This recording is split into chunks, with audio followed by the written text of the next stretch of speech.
प्रधानमंत्री सुरक्षा बीमा योजना का सभी महिलाओं को लाभ दिलाने भाजपा की ओर से इन दिनों रक्षाबंधन पर्व के मद्देनजर रक्षाबंधन कार्यक्रम जगह जगह लिया जा रहा है। अब तक यह कार्यक्रम कई जगहों पर लिया गया। इसी कड़ी में राजूरा गोंडपिपरी में यह समारोह लिया गया।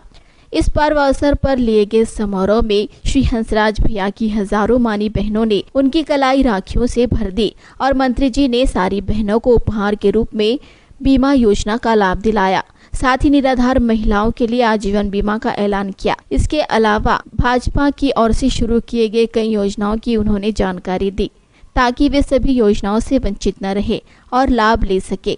इस दौरान मंत्री जी के साथ विधायक एडवोकेट संजय धोटे, सभापति देवराव भोंगड़े तथा भाजपा के कई कार्यकर्ता शामिल थे।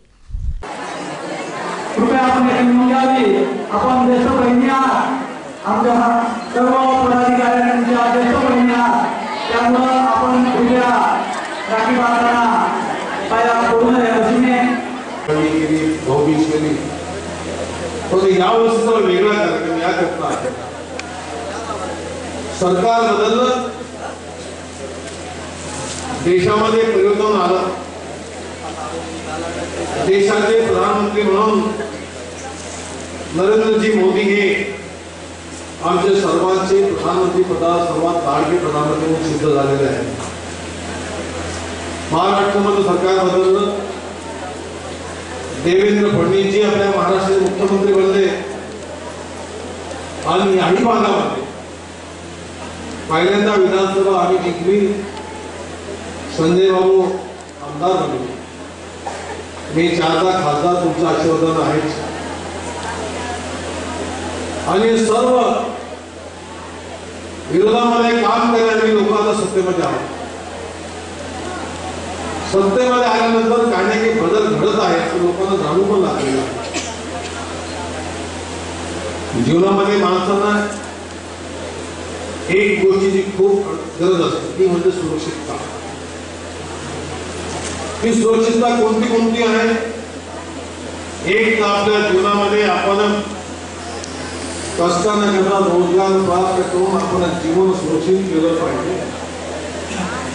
तो धंदा, तो व्यवसाय, ती नोकरी ज्यांच्याकडे नसेल तो असुरक्षित असतो।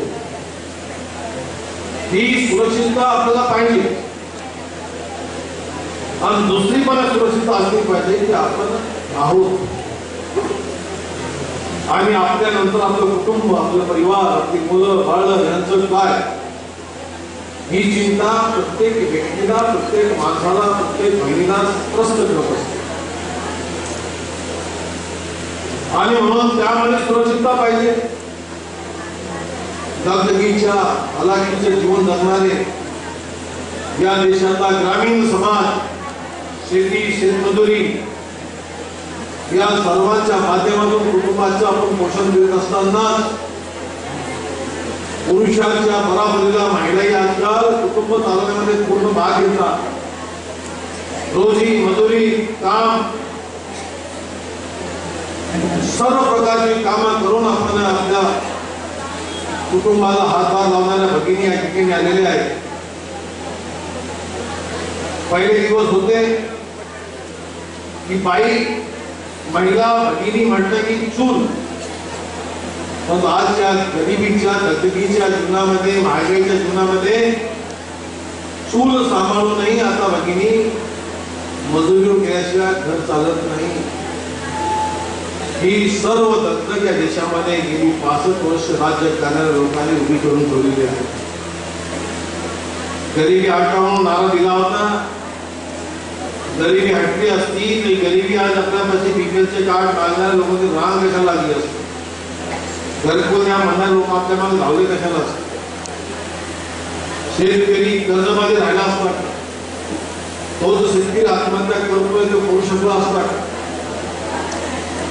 65, 60, 65 वर्ष सतत राज्य करून ज्या लोकांनी तुमच्या रूपाने आपल्या समाजाची खूप मोठी गरीब कुटुंबाची रांग उभी केली आहे। प्रत्येक घरामध्ये गरिबी घर सोडत नाही। त्याचं मूळ कारण काय असेल ते असेल परंतु प्रत्येकाला वाटते की आपल्या घरामध्ये आपल्या माणसाला नोकरी धंदा पाहिजे, मुलाला नोकरी पाहिजे, काम पाहिजे, रोजगार पाहिजे, धंदा दुकानदारी काहीतरी पाहिजे. आणि मुळात या सर्वांपासून हे सरकारने आम्हाला दूर ठेवलं. म्हणून आज आपली गरिबी आहे. आम्ही रोज आपल्या ऑफिसमध्ये बसतो, एखाद्या गावात गेलो, एखाद्या तालुक्यात बसतो, एखाद्या तहसीलमध्ये गेलो तर सगळ्या पोरांची रांग आलेली असते. रांग ते आमदार आले, खासदार आले, मंत्री आले, आपण त्यांना भेटावं, आपला रोजगार मागावा. काम पुन्हा पोरं मागतात. शेतीमध्ये शेतकरी पाणी मागतो, सिंचन मागतो, बीज मागतो. या सर्वांपासून आपण खूप दूर आहोत राहिलो. सरकार बदललं, काही परिवर्तन येतात, वेळ लागेल, अजून वर्ष 2 वर्ष लागतील. प्रधानमंत्री नरेंद्र मोदींनी या देशातील लोकांना रोजगार निर्मिती करण्याकरता खूप चांगले कार्यक्रम हाती घेतलेले आहेत. खूप चांगले जागोजागी उद्योग निर्माण केल्याशिवाय रोजगार मिळू शकत नाही. भावना आमची आहे, नेत्यांची आहे, प्रधानमंत्र्यांची आहे. शेतीवर काम करणारा शेतकरी असेलही, पण त्याच्या शेतीमध्ये उत्पन्न घेतलेलं पीक, मग तो कापूस असो, सोयाबीन असो, ऊस असो, डाळ असो, तांदूळ असो, या सर्वांवर प्रक्रिया करणारे उद्योग ग्रामीण भागामध्ये उभे केल्यावरही आपण रोजगार प्राप्त करू शकतो.